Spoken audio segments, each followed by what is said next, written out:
हाँ जी, नमस्कार। Good morning. 10th class के बच्चों को, सभी को, प्यारे बच्चों को नमस्कार।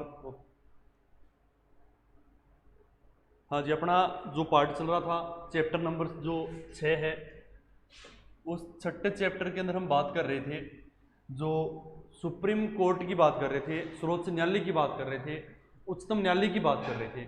उनके बारे में हमने जिक्र कर लिया था कि भी सुप्रीम कोर्ट है कहाँ पर, कैसे उनका मतलब अधिकार होते हैं, कैसे जो न्यायाधीशों की नियुक्ति होती है, वो पूरी बातें हमने पढ़ ली है। कैसे उनका कार्यकाल होता है, कैसे उनको हटाया जाता है, कितना उनका वेतन होता है, उन सब के बारे में हमने जिक्र कर लिया था।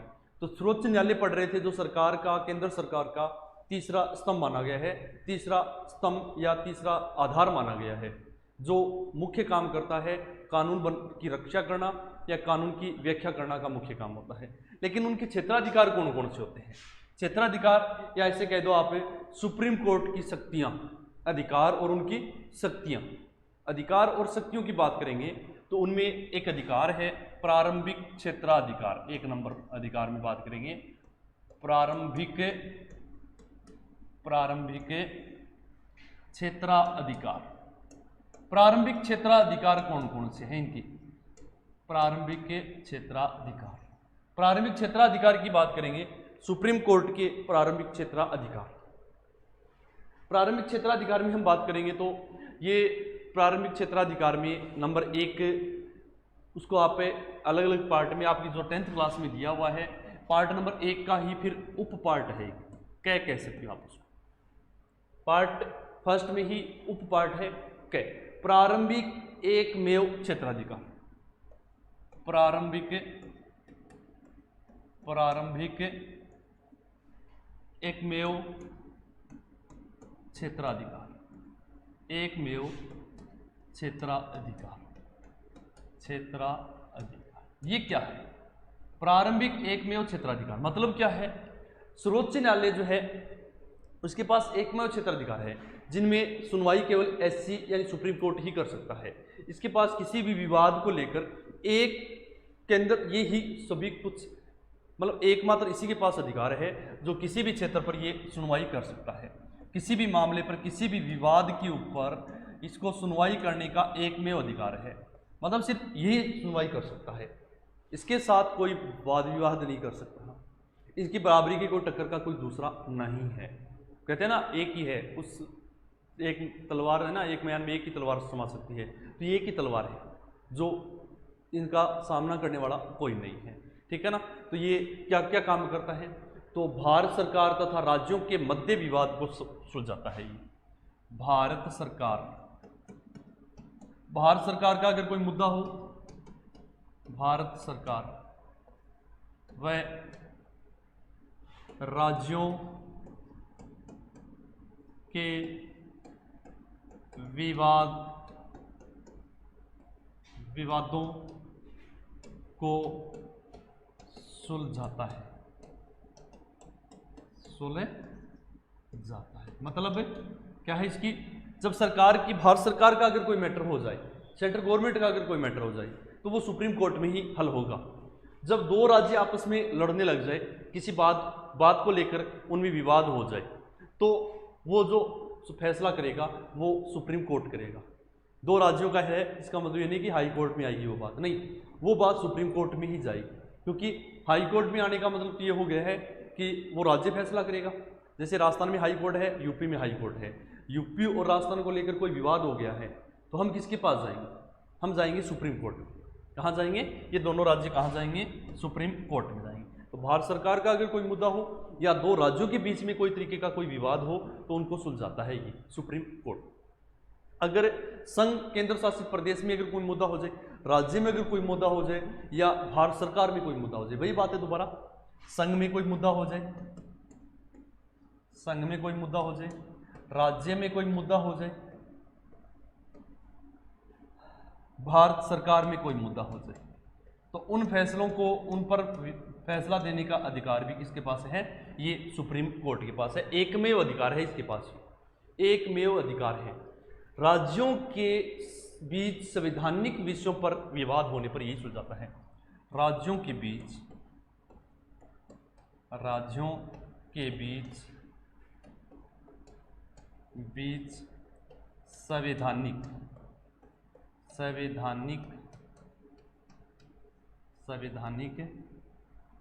विषयों के विवाद को हल करता है। संवैधानिक विषयों पर अगर कोई विवाद हो जाए दो राज्यों के बीच में तो ये हल करता है, कौन? ये सुप्रीम कोर्ट यानी उच्चतम न्यायालय।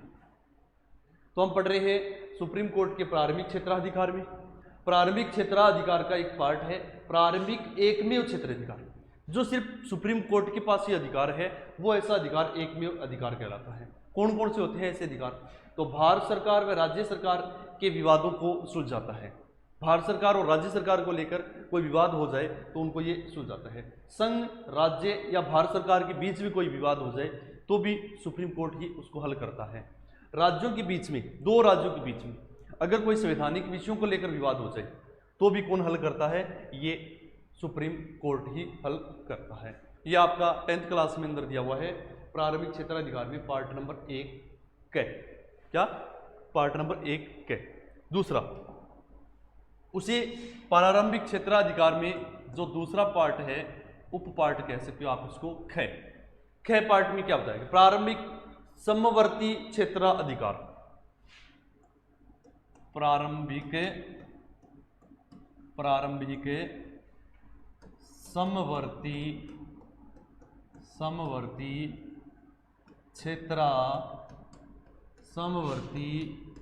क्षेत्राधिकार।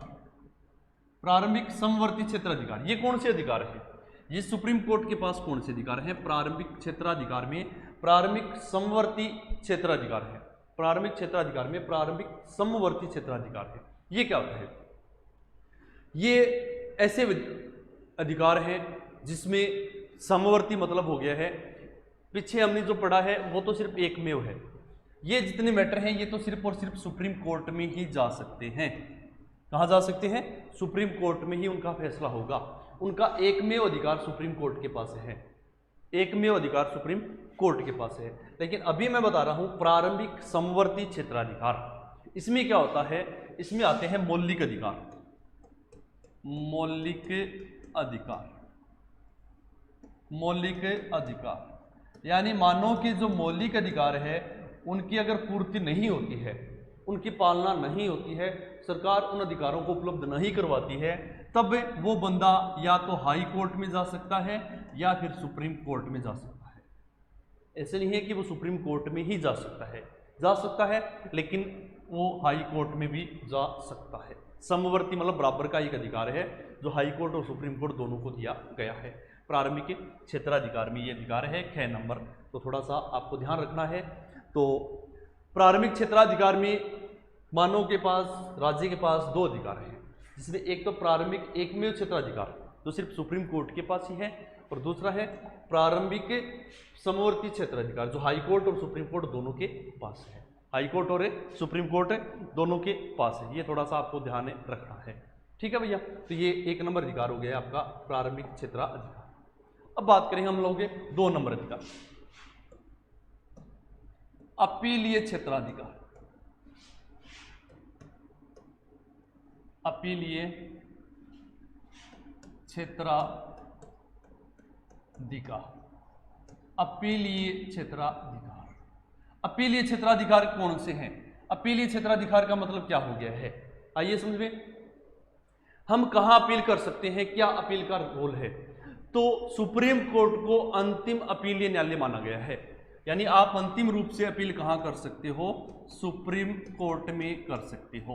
अंतिम अपीलीय न्यायालय, अंतिम रूप से अपील कहां की जा सकती है? तो अंतिम रूप से अपील सुप्रीम कोर्ट में ही की जा सकती है। तो ये अंतिम अपीलीय न्यायालय है, अंतिम अपीलीय न्यायालय माना गया है। हाई कोर्ट के निर्णयों के विरुद्ध यह अपवाद या निर्णय सुन सकता है, केस सुनने का अधिकार है इसके पास। हाई कोर्ट के निर्णयों के विरुद्ध सुनवाई सुनने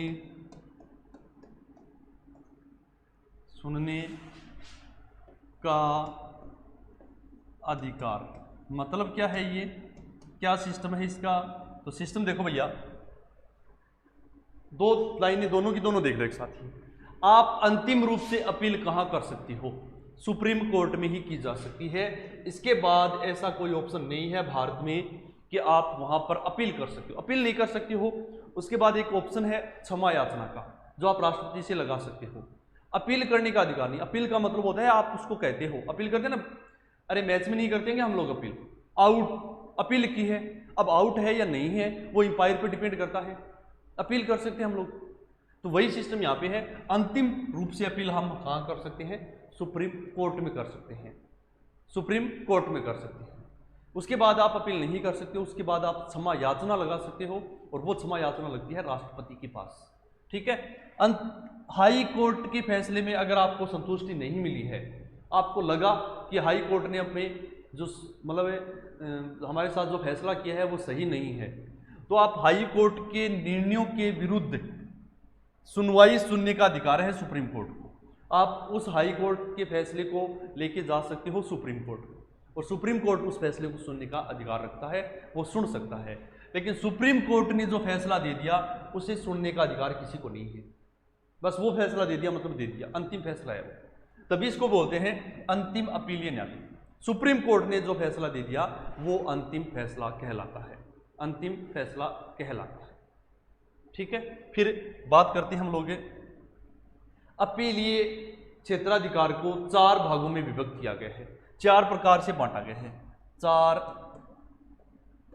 भागों में विभक्त किया गया। अंतिम अपीलीय न्यायालय है, हाई कोर्ट के विरुद्ध यह है जो सुनवाई कर सकता है। इसको 4 भागों में बांटा गया है। कितने भागों में बांटा गया है? इसको 4 भागों में विभक्त किया गया है। तो अंतिम अपीलीय न्यायालय को कितने भागों में बांटा गया है? 4 भागों में बांटा गया है। वो 4 भाग कौन कौन से, ये देखो। नंबर 1 ए के, जो भी है कैसे भी पढ़ लो, के कौन सा है? संवैधानिक, संविधान से संबंधित अंतिम अपीलीय न्यायालय, संविधान से संबंधित ये कौन सी अपीलें सुनता है? संवैधानिक कह सकते हो आप, संवैधानिक।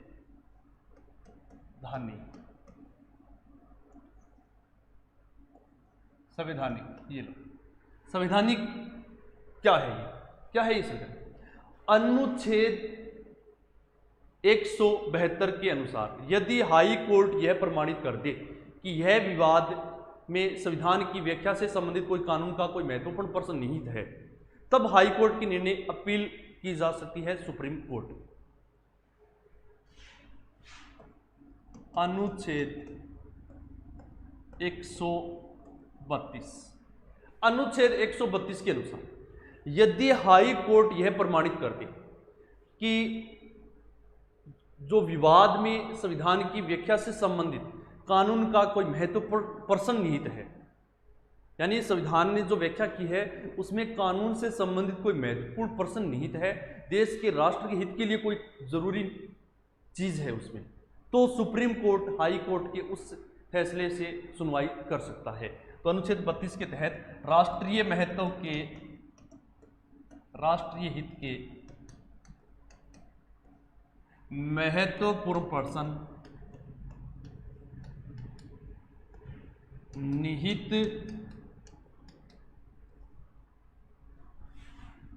को प्रमाणित अगर हाई कोर्ट कर दे, हाई कोर्ट प्रमाणित कर दे कि ये जो है ये राष्ट्रीय हित का कोई महत्वपूर्ण प्रश्न निहित है उसमें, तो उस हाई कोर्ट के फैसले को, हाई कोर्ट को सुप्रीम कोर्ट में ले जाया जा सकता है। उस हाई कोर्ट की बातों को कहाँ ले जाया जा सकता है? सुप्रीम कोर्ट में ले जाया जा सकता है। मतलब ऐसा कोई विषय हो जिसमें राष्ट्र का हित हो, 132 अनुच्छेद में है, उससे अपील को सुना जा सकता है। अपीलीय क्षेत्राधिकार में है ये, उस अपील को सुप्रीम कोर्ट में सुना जा सकता है। राष्ट्रीय महत्व का कोई प्रश्न हो उसमें, ये अपना एक है संवैधानिक अपील के तहत। ख दीवानी, मैं तो तेरी दीवानी रे, नहीं सुना है? दीवानी, दीवानी क्या होता है? दीवानी फैसले कौन से होते हैं बताइए भी? जो पैसे से संबंधित होते हैं वो दीवानी होते हैं, जो पैसे से संबंधित होते हैं वो दीवानी फैसले होते हैं। मूल संविधान व्यवस्था की थी कि हाई कोर्ट से सुप्रीम कोर्ट में उसी फैसले को ले जाया जा सकता है जिसमें राशि 20,000 से अधिक हो, जो राशि 20,000 से अधिक हो। मूल संविधान में यह व्यवस्था की गई थी दीवानी मामले से संबंधित। मूल संविधान में राशि 20,000 से अधिक, मूल संविधान में राशि 20,000 से अधिक मतलब क्या है इसका? कि हम सुप्रीम कोर्ट में उसी फैसलों को ले जा सकते हैं जैसे दो पक्षों में लड़ाई हो गई है, दो कंपनियों में लड़ाई हो गई है, एक कंपनी और एक एम्प्लॉय में लड़ाई हो गई है और उनका कोई दीवानी में मामले से संबंधित कोई मैटर है, पैसे से संबंधित कोई मैटर है और उस पैसे में 20,000 से ज़्यादा का अगर कोई मैटर है तो ही हम सुप्रीम कोर्ट में ले जा सकते हैं। यहाँ को नहीं कि 10 रुपये की लड़ाई है और वह फैसला ना आप सुप्रीम कोर्ट में ले जाओ, हाँ ऐसा नहीं होगा, ऐसा नहीं होगा। क्यों? क्योंकि यहाँ तो 10-10 रुपया फैसला अगर सुप्रीम कोर्ट हल करेगा तो सुप्रीम कोर्ट से तो काम ही नहीं होगा, पूरे देश के मामले आते हैं उसके पास। तो मूल संविधान में ये व्यवस्था की गई थी कि 20,000 से अधिक राशि के मामले ही हम सुप्रीम कोर्ट में ले जा सकते हैं, हमें सुप्रीम कोर्ट में ले जा सकते हैं।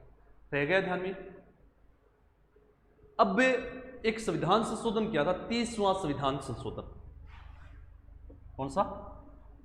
30वां संविधान संशोधन। 30वां संविधान संशोधन किया था कब? 1973 में।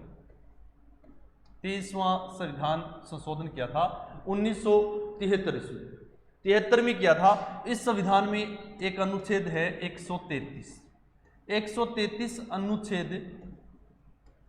अनुच्छेद में यह व्याख्या कर दी गई है कि हाई कोर्ट से सुप्रीम कोर्ट में किसी भी फैसले को ले जाया जा सकता है, किसी भी विवाद को ले जाया जा सकता है। उसमें राशि का कोई प्रावधान नहीं किया है, मतलब राशि की जो लिमिट थी 20,000 वो लिमिट हटा दी गई है, वो लिमिट हटा दी गई है, राशि की जो लिमिट है वो हटा दी गई है।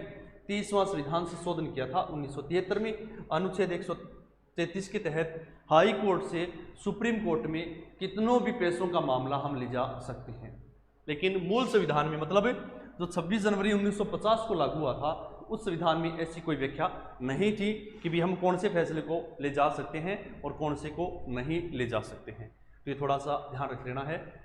जो अपने पढ़ा है दूसरा, इसमें है ये अपीलीय क्षेत्राधिकार में हम पढ़ रहे हैं दूसरा पार्ट, 4 पार्ट है इसके, दूसरा पार्ट, जिसमें पहला था संवैधानिक और दूसरा है दीवानी मामले, दूसरा है दीवानी मामले, तीसरा गए फौजदारी मामले। कौन से? फौजदारी मामले। फौजदारी मामले कौन से होते हैं? फौजदारी मामले कौन से होते हैं? फौजदारी मामलों की हम बात करेंगे तो हाई कोर्ट के विरुद्ध सुप्रीम कोर्ट में कई फैसले हैं जो ले जाए जा सकते हैं। किसके विरुद्ध? हाई कोर्ट के विरुद्ध। हाई कोर्ट के विरुद्ध सुप्रीम कोर्ट में निम्न फैसले ले जाए जा सकते हैं। निम्न फैसले मतलब कौन कौन से केस आप हाई कोर्ट से अगर संतुष्ट नहीं हो तो आप सुप्रीम कोर्ट में ले जाए जा सकते हैं, ले जाए जा सकते हैं। हाई कोर्ट के विरुद्ध सुप्रीम कोर्ट में कौन कौन से फैसले ले जाए जा सकते हैं, उन फैसलों की हम बातें करेंगे। तो हाई कोर्ट ने नीचे के न्यायालय के ऐसे किसी निर्णय को रद्द कर दिया है जिसमें नीचे के न्यायालय ने मुक्त कर दिया है और हाई कोर्ट ने उसको मृत्युदंड दे दिया है। यानी ऐसे फैसले जो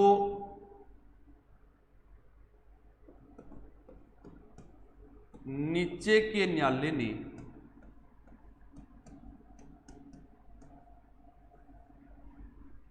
मुक्त कर दिया है, कर दिया, लेकिन हाई कोर्ट ने मृत्युदंड दे दिया, मृत्युदंड दे दिया। मतलब क्या हुआ इसका, समझ में आई है ये लाइन? आई है समझ में? नहीं आई। देखो, मान लो किसी दो पक्ष में लड़ाई हो गई है, दोनों पक्ष में एक पक्ष ने किसी को मार दिया है, मर्डर कर दिया है, और वो फैसला चला गया है एक कोर्ट में, आपके उपखंड न्यायालय में चला गया है। उपखंड न्यायालय ने जिस बंदे ने मारा है उसको एक एक्सीडेंट साबित करके उसको मुक्त कर दिया है, फ्री कर दिया है। लेकिन सामने वाली पार्टी जो है उस मैटर को लेके चली गई है हाई कोर्ट में। कहां चली गई है? लेके हाई कोर्ट में। और हाई कोर्ट ने मान लो उस बंदे को मृत्युदंड दे दिया है, मृत्युदंड की सजा देती है। फिर जिसको मृत्युदंड मिला है वो अपील कर सकता है सुप्रीम कोर्ट में, और वो एप्लीकेशन दिखाएगा कि देखो मुझे नीचे के न्यायालय ने कर मुक्त कर दिया है, मुझे दोष मुक्त कर दिया है, लेकिन इस हाई कोर्ट ने उन लोगों के साथ मिलकर मेरे साथ ये मृत्युदंड की सजा सुनाई है। तब आप अपने फैसले को लेकर जा सकते हो सुप्रीम कोर्ट में। ऐसे फैसले सुप्रीम कोर्ट सुनने के लिए तैयार है, आपकी एप्लीकेशन वो माननी होगी वहाँ पर, वरना ऐसे नहीं है कि सब फैसले सुप्रीम कोर्ट में ले जाए जा सकते हैं। हाई कोर्ट के सभी फैसले सुप्रीम कोर्ट में नहीं जा सकते हैं।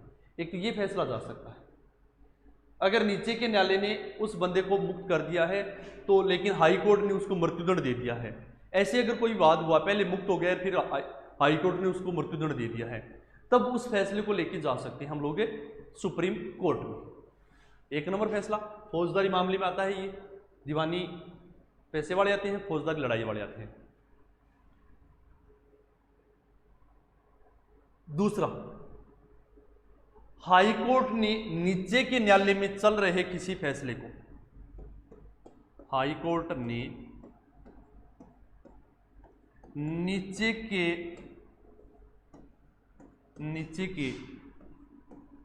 न्यायालय में चल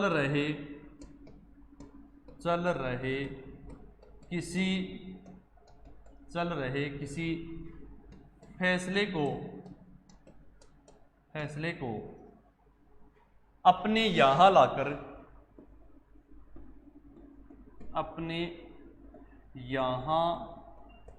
लाकर अभियुक्त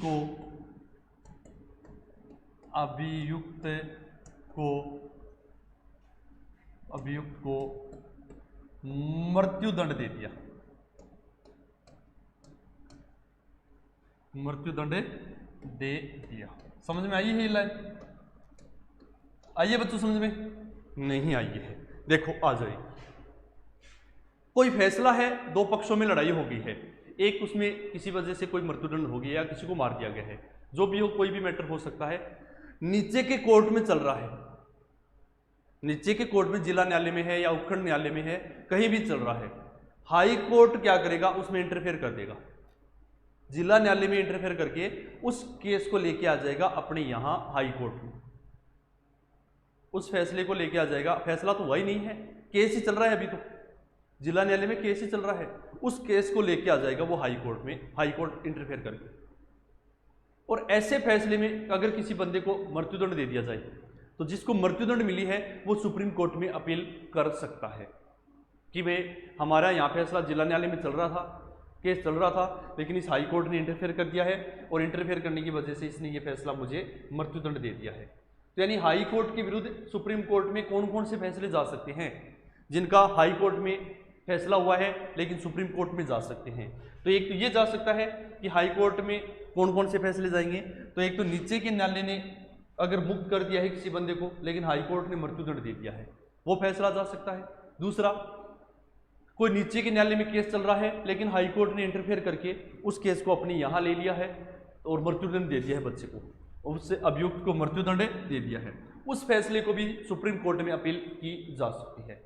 ऐसा नहीं है कि प्रत्येक फैसले की सुप्रीम कोर्ट में अपील कर सकते हैं, नहीं, प्रत्येक फैसले की सुप्रीम कोर्ट में अपील नहीं होती है। कुछ एक फैसले होते हैं, जैसे दो ये मैंने बताए हैं आपको, ऐसे फैसले ही जा सकते हैं सुप्रीम कोर्ट में। ऐसा नहीं है कि प्रत्येक फैसला सुप्रीम कोर्ट में जाएगा, फिर पूरा फैसला सुप्रीम कोर्ट में जाएगा तो हाई कोर्ट का क्या महत्व है, फिर पूरे देश के मामले आएंगे, सुप्रीम कोर्ट से सोलो होंगे नहीं वो, तो इसलिए प्रत्येक फैसले नहीं जा सकते, ऐसे फैसले जा सकते हैं सुप्रीम कोर्ट में, ठीक है। दूसरा, हाई कोर्ट यह प्रमाणित कर दे कि मामला सुप्रीम कोर्ट में अपील योग्य है, हाई कोर्ट खुद कर दे ये प्रमाणित कि ये जो फैसला है ये सुप्रीम कोर्ट में अपील करने लायक है, हाई कोर्ट यह प्रमाणित कर दे, प्रमाणित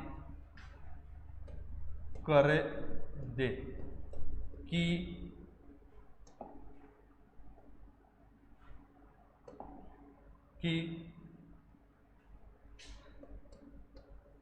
कि मामला सुप्रीम कोर्ट योग्य है, सुप्रीम कोर्ट योग्य है, मतलब प्रत्येक नहीं जाएगा, हाई कोर्ट ये प्रमाणित कर दे कि भी ये मामला जो है ये सुप्रीम कोर्ट में ले जाने लायक है, योग्य है। ऐसे नहीं कि छोटी मोटी कोई लड़ाई हो गई है वो सुप्रीम कोर्ट में चले गए, हम लोग पति पत्नी की लड़ाई हो गई है सुप्रीम कोर्ट में चले गए, ऐसे नहीं होता है।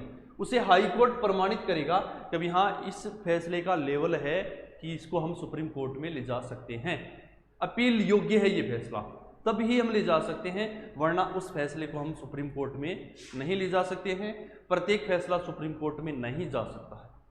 ओके, रह जाएगा ध्यान में, ठीक है। अगला 4 नंबर,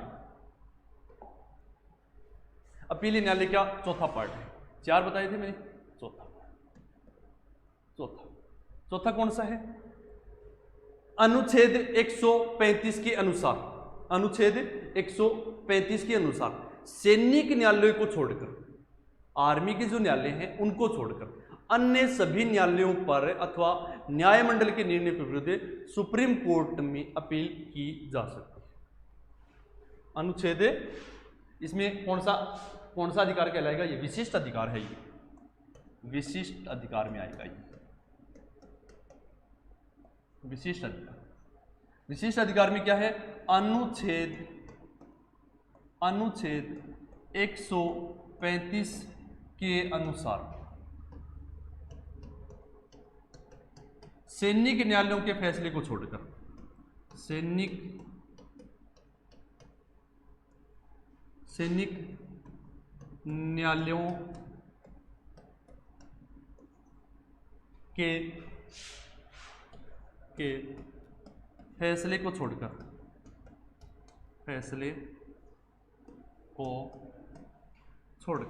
सैनिक न्यायालय के फैसले को छोड़कर, सैनिक न्यायालय के फैसले को छोड़कर, सैनिक न्यायालय के फैसले को छोड़कर अन्य किसी भी विवाद में या अन्य किसी न्यायालय ने अगर कोई निर्णय दिया है तो उसके विरुद्ध हम सुप्रीम कोर्ट में जा सकते हैं। लेकिन सैनिक न्यायालय ने अगर कोई फैसला सुना दिया है उसकी अपील हम सुप्रीम कोर्ट में नहीं कर सकते हैं, उसकी अपील हम सुप्रीम कोर्ट में नहीं कर सकते हैं। सैनिक न्यायालय को छोड़कर अगर कोई भी न्यायालय है और उसने अगर कोई सजा सुनाई है, कोई फैसला सुनाया है, तो हम उसकी अपील सुप्रीम कोर्ट में कर सकते हैं, सुप्रीम कोर्ट में कर सकते हैं। तो ये अपील, ये क्षेत्राधिकार में 4 प्रकार से हम अपील कर सकते हैं सुप्रीम कोर्ट में। 4 प्रकार की अपीलें हैं, ये आपको ध्यान रखनी है। ओके बच्चों, ठीक है। तीसरा पॉइंट, तीसरा पॉइंट याद है ना? दूसरा पॉइंट कौन सा था, पहला कौन सा था? देखो पीछे, पहला पॉइंट, पहला था प्रारंभिक क्षेत्राधिकार, 1 नंबर है, देखो पूरा फुल साइज का। फिर प्रारंभिक में ये 2 थे, फिर दूसरा है अपीलीय क्षेत्राधिकार। अपीलीय के अंदर 4 प्रकार की अपील बताई है मैंने, संवैधानिक अपील है, दीवानी अपील है, फौजदारी अपील है, और चौथी है विशिष्ट अपील। ये विशिष्ट अपील में आती है। विशिष्ट अपील हम कैसे कर सकते हैं, और अगला हम पार्ट करेंगे, तीसरा पॉइंट आएगा, वह है अपील के लिए विशेष आज्ञा देने का अधिकार। अपील के लिए, अपील के लिए विशेष विशेष आज्ञा देने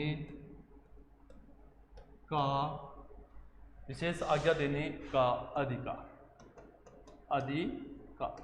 अपील के लिए विशेष आज्ञा देने का अधिकार, ये क्या है, क्या अधिकार है?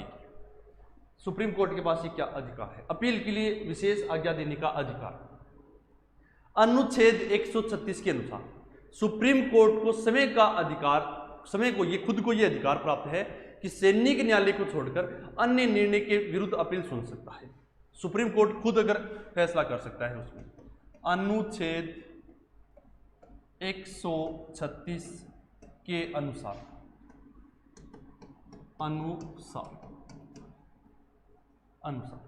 सैनिक न्यायालय को छोड़कर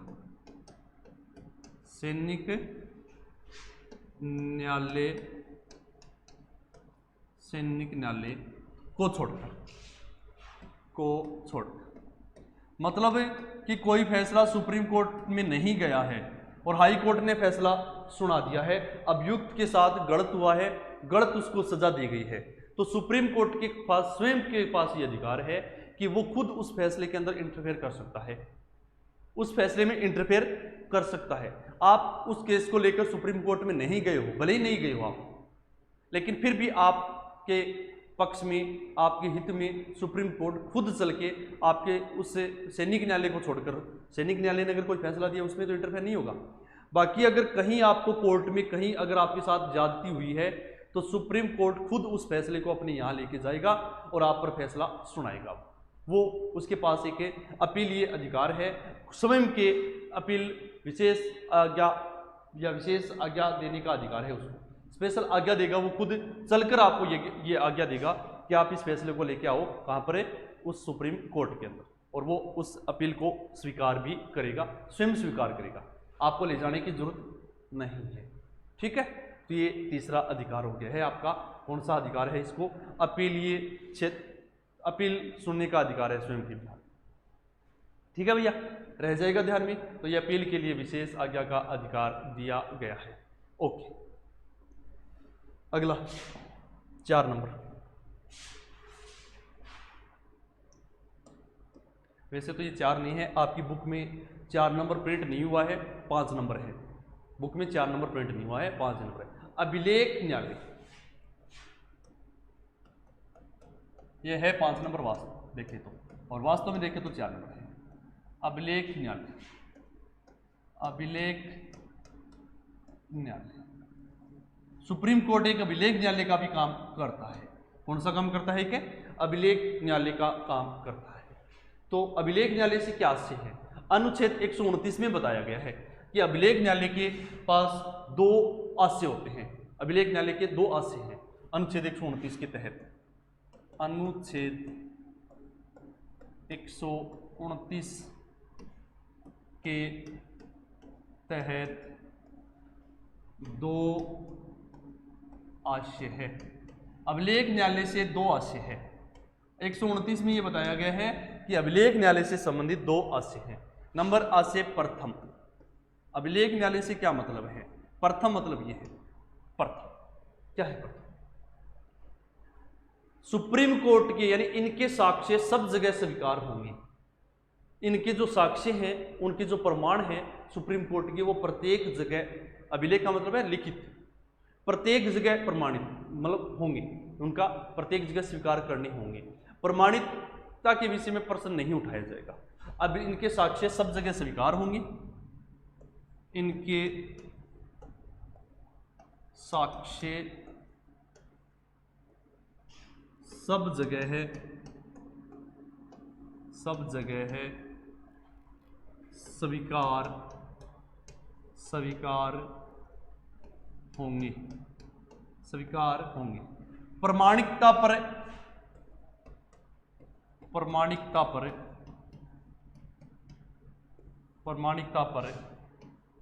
सवाल नहीं उठेगा। प्रमाणिकता पर सवाल नहीं उठेगा मतलब क्या है? इसका मतलब यह है कि जैसे अपनी बात करते हैं, अभी पीछे एक फैसला हुआ था राम मंदिर के ऊपर, बाबरी मस्जिद के ऊपर एक फैसला हुआ था, और जो सुप्रीम कोर्ट ने फैसले और जो साक्ष्य प्रमाण दिखा दिए हैं कि भी ये प्रमाण ये कहते हैं कि यहाँ पर राम मंदिर बनना चाहिए, यहाँ पर राम मंदिर बनना चाहिए, तो उसने जो साक्ष्य दे दिए हैं वो स्वीकार करने होंगे। सुप्रीम कोर्ट ने जो साक्ष्य दे दिए हैं वो स्वीकार करने होंगे। ये नहीं है कि उसकी प्रामाणिकता के ऊपर शक किया जाए, सवाल उठाया जाए, सवाल नहीं उठेगा, सवाल नहीं उठेगा। मतलब ये नहीं कहा जाएगा कि सुप्रीम कोर्ट ने गलत साक्ष्य पेश किए हैं, सुप्रीम कोर्ट ने गलत साक्ष्य दिखाए हैं। अगर ऐसा कर दिया आप लोगों ने, ऐसा अगर सवाल उठा दिया है, तो वो जो जिसने सुप्रीम कोर्ट पर सवाल उठाया है वो एक सजा का हकदार होगा, उस पर कानूनी कार्रवाई की जाएगी और उसे सजा दी जाएगी। अगर वो यही कह देता सुप्रीम कोर्ट कि यहाँ पर बाबरी मस्जिद बनेगी, तो वहाँ पर बाबरी मस्जिद ही बनेगी। अगर ये कह दिया उसने राम मंदिर बनेगा, तो राम मंदिर ही बनेगा। जो साक्ष्य दिए हैं उन्होंने, वो साक्ष्य स्वीकार होंगे, उन पर प्रामाणिकता पर किसी प्रकार का कोई शक नहीं किया जाएगा। ये नहीं कहा जाएगा कि सुप्रीम कोर्ट ने ये फैसला गलत दे दिया है। तो प्रामाणिकता के विषय के ऊपर उस पर किसी प्रकार का प्रश्न चिन्ह नहीं लगा सकते हम लोग, किसी प्रकार का कोई शक नहीं कर सकते हैं। ठीक है, तो ये ध्यान रखना है। द्वितीय, अभिलेख न्यायालय में द्वितीय अधिकार कौन सा है? द्वितीय अधिकार मैंने अभी इसको बताया है इसमें कि न्यायालय अवमानना के लिए किसी भी प्रकार का दंड दिया जा सकता है। न्यायालय अवमानना के लिए, न्यायालय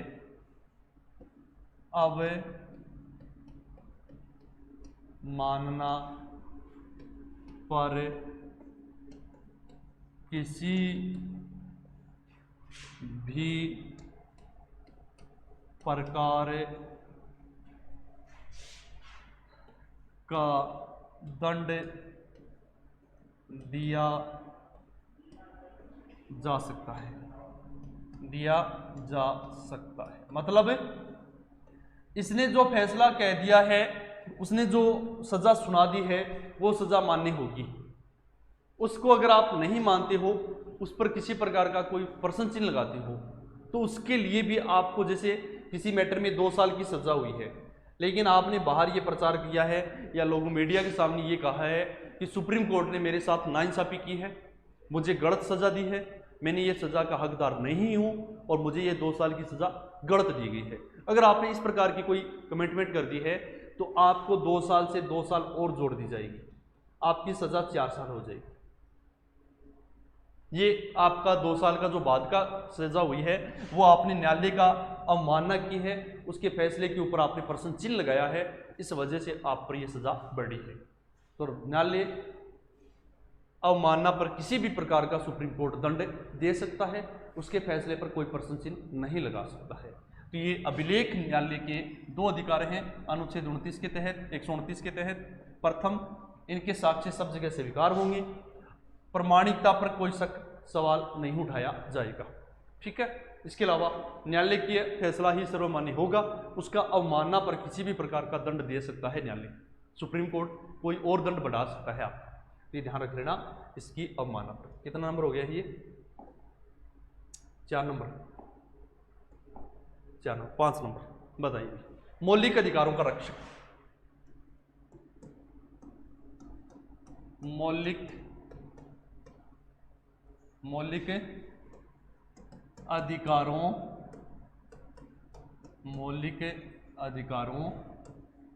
का रक्षक। सुप्रीम कोर्ट जो है ये अपने मौलिक अधिकारों की रक्षा करता है। अगर हमें मौलिक अधिकार नहीं मिले हैं, तो हम सुप्रीम कोर्ट में अपील कर सकते हैं, हम सुप्रीम कोर्ट में अपील कर सकते हैं। किसी प्रकार का कोई मौलिक अधिकार अगर नहीं मिला है, तो हम सुप्रीम कोर्ट में अपील कर सकते हैं। तो ये लेख जारी करता है जिसमें बंदी प्रत्यक्षीकरण है, बंदी प्रत्यक्षीकरण है, सुना होगा। परमादेश निकालता है, ये परमादेश सुना होगा। बंदी प्रत्यक्षीकरण है, परमादेश है, प्रतिषेध है, प्रतिषेध भी करता है कुछ चीजों पर, अधिकार परीक्षा है। अगर कोई अधिकारी नाजायज या गलत काम करता है, तो उससे वो अधिकार पूछ सकता है कि तेरा क्या अधिकार है। अगर कोई अधिकारी अपनी लिमिट से बाहर काम करने की कोशिश करता है तो सुप्रीम कोर्ट उसको उसको बैन कर सकता है, उससे सवाल पूछ सकता है कि भी तेरे अधिकार में जब ये चीज़ नहीं है तो वो तू क्यों कर रहा है। बंदी प्रत्यक्षीकरण मतलब किसी बंदी व्यक्ति को 24 घंटे के अंदर न्यायालय में पेश करना होगा। अगर नहीं किया जा सकता है तो वो पुलिस वालों पर भी सुप्रीम कोर्ट कार्रवाई कर सकता है। ये अधिकार होते हैं जो मौलिक अधिकारों की हमारी रक्षा करते हैं, किसी प्रकार का मानव का शोषण होने से रोकते हैं। ओके, ठीक है, तो ये हो गया आपका 5 नंबर का। 6 नंबर, इसको 6 भी कह सकते हो और आपकी बुक में 7 दिया हुआ है इसे, ठीक है ना। संविधान का संरक्षण, संविधान का क्या करता है ये, संरक्षण करता है, संविधान की रक्षा करता है ये, संविधान का संरक्षण करता है ये, संविधान का संरक्षण, संविधान का क्या करता है ये, संरक्षण करता है। संविधान का संरक्षण किस प्रकार करता है ये, संविधान का संरक्षण क्या काम है इसका, संविधान की रक्षा करता है हमारी। न्यायिक पुनर्विलोकन की शक्ति है इसके पास, न्यायिक पुनर्विलोकन की शक्ति बोलते हैं इसे, संविधान की संरक्षण का मतलब न्यायिक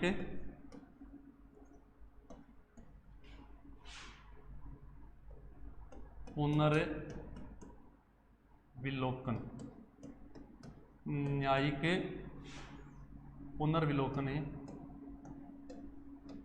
की शक्ति, न्यायिक पुनर्विलोकन की शक्ति है। मतलब क्या है इसके पास, न्यायिक पुनर्विलोकन की शक्ति का मतलब क्या है, अनुच्छेद 131 और अनुच्छेद 132 संघीय तथा राज्य सरकारों द्वारा निर्मित विधियों का पुनर्विलोकन का अधिकार है इसके पास। अनुच्छेद 131 और अनुच्छेद 132 व 132 के अनुसार इसे न्यायिक पुनर्विलोकन का अधिकार है। कोई भी न्याय हो गया है उसका ये पुनर्विलोकन कर सकता है, पुनर्काम कर सकता है, चाहे वो संघीय में हो चाहे राज्य सरकार में हो, संघीय या राज्य सरकार का, संघीय व राज्य सरकार, राज्य सरकार का कोई फैसला हो, संघ सरकार का अगर कोई फैसला हो न्याय से संबंधित तो ये उनका पुनर्विलोकन कर सकता है, ये अधिकार है इसके पास अनुच्छेद 131 और 132 के तहत।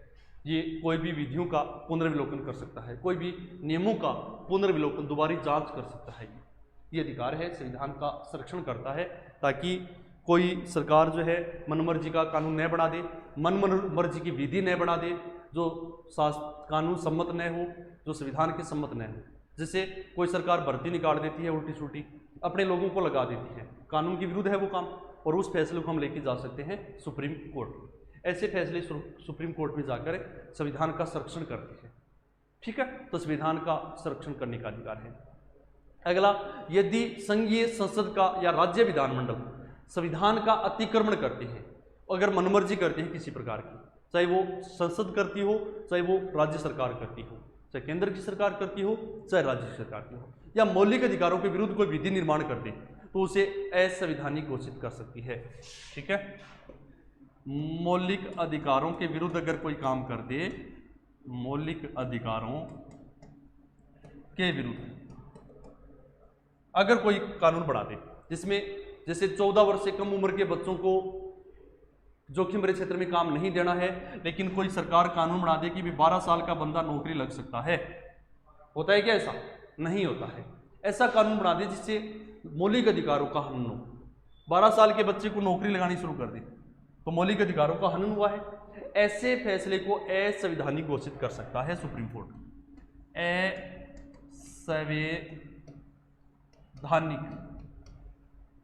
असंवैधानिक घोषित कर सकता है, असंवैधानिक घोषित कर सकता है। मतलब कोई भी फैसला ऐसा हो जो मौलिक अधिकारों का हनन करता हो, चाहे वो केंद्र सरकार बनाए और चाहे वो राज्य सरकार बनाए, अतिक्रमण करे, संविधान का अतिक्रमण करे, मनमर्जी कर दे, तो ऐसे फैसले को ये सरकार जो है, सुप्रीम कोर्ट जो है, ये असंवैधानिक घोषित कर देगा। क्या घोषित कर देगा? असंवैधानिक घोषित कर देगा। ओके, तो ये संविधान का संरक्षण करती है। क्या करती है? संविधान का संरक्षण करती है। दोबारा रिपीट करते हैं हम स्टार्टिंग से मोटा मोटी। ये लो, हम पढ़ रहे हैं सुप्रीम कोर्ट के क्षेत्राधिकार या उनकी शक्तियां। सुप्रीम कोर्ट के पास कौन कौन सी शक्तियां हैं? जिसमें क्षेत्राधिकार में प्रारंभिक क्षेत्राधिकार आता है 1 नंबर में, प्रारंभिक में 2 है, प्रारंभिक एकमेव क्षेत्राधिकार और एक है प्रारंभिक समवर्ती क्षेत्राधिकार, 2 है पहले में। फिर हम चलते हैं आगे। अपीलीय क्षेत्राधिकार। सुप्रीम कोर्ट के पास कौन कौन से अपीलीय क्षेत्राधिकार हैं? अपीलीय क्षेत्राधिकार में 4 हैं। कौन कौन से? संवैधानिक अपील की बात करते हैं। दूसरी, दीवानी अगर कोई मामला है उसकी अपील है। तीसरी, अगर बात करें हम लोग फौजदारी अगर कोई मामला है उसका फैसला सुप्रीम कोर्ट सुनता है। और विशिष्ट में कौन सा आएगा? जो सैनिक न्यायालय को छोड़कर अन्य फैसले जो है वो यहाँ पर अपील की जा सकती हैं। ओके, ठीक है। फिर अपील के लिए तीसरा है अपील के लिए विशेष आज्ञा देने का अधिकार। अनुच्छेद 136 के अनुसार सैनिक न्यायालय को छोड़कर अन्य किसी भी फैसले पर यह अपील दे सकता है किसी को, इसके पास अधिकार है। अगला, अभिलेख न्यायालय। सुप्रीम कोर्ट एक अभिलेख न्यायालय है। कैसे? 2 प्रकार के हैं। प्रथम, साक्ष्य इनके सब जगह मान्य होंगे और न्यायालय अवमानना पर किसी प्रकार का ये दंड दे सकता है। अगला, मौलिक अधिकार का रक्षक 5 नंबर है, जिसमें बंदी प्रत्यक्षीकरण है, परमादेश है, प्रतिषेध है, अधिकार परीक्षा है। ठीक है।